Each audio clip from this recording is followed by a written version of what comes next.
Nasce dalla lavorazione del latte nel momento in cui le sue proteine, coagulandosi, precipitano sul fondo per poi essere raccolte e lavorate. È la prescinsea, un prodotto caseario dalla lunga tradizione gastronomica del Levante ligure, apprezzato già in epoca medievale. A riscoprirla e riportarla sugli scaffali dei supermercati è Centro Latte Rapallo, che per la produzione si appoggia allo storico laboratorio genovese Lilag nel quartiere di Albaro. Circa 20-25 anni fa abbiamo riscontrato che il prodotto non era di facile reperibilità sul mercato. Allora, grazie al caseificio che si trova in Genova, abbiamo riproposto un prodotto in chiave un po' più moderna. Quindi un prodotto della tradizione ma confezionato, che a temperatura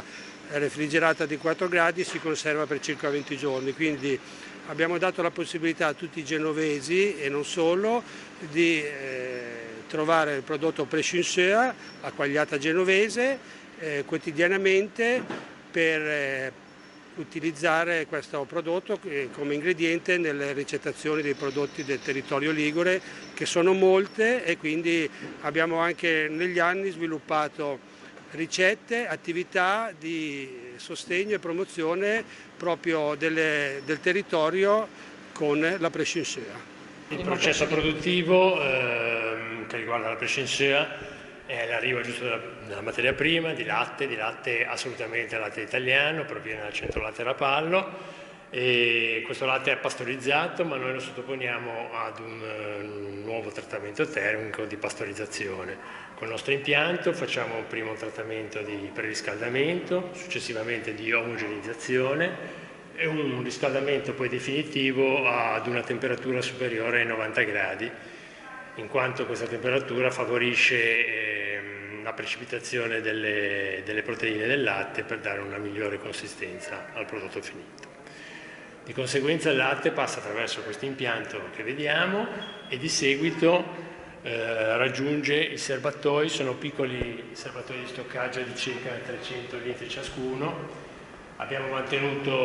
una dimensione sempre artigianale nel tempo, in quanto la prescinsea, considerato anche comunque i modesti quantitativi, implica una manualità come un tempo, e quindi questi serbatoi piccoli ci consentono, tra virgolette, di metterci le mani, a differenza degli impianti sterili e sigillati moderni che riguardano i prodotti in genere del settore del terrocaseario moderno. Quindi il latte raggiunge questi piccoli serbatoi, viene raffreddato all'interno di questi serbatoi ad una temperatura intorno ai 40 gradi, dopodiché viene inoculato sia il calio, che è un enzima che favorisce la precipitazione della caseina, sia in un fermento selezionato, il quale conferisce un sapore tipico alla prescinsea, fermento che noi nel tempo e negli anni abbiamo ricercato, abbiamo, come dire, affinato le caratteristiche organolettiche utilizzando in questo fermento, in modo tale da conferire al prodotto finito la caratteristica della prescinsea, che è questa leggera acidità che poi si apprezza nelle torte di verdura, nelle torte di riso, negli sfornati tipici genovesi. Il latte, una volta che è stato inoculato sia fermento che calio, viene lasciato riposare per un periodo di circa 3-5 ore, raggiunge un'acidità di un pH intorno ai 6 gradi di pH, e qui viene praticato un taglio nella cagliata che favorisce la separazione della parte liquida del latte, diciamo l'acqua,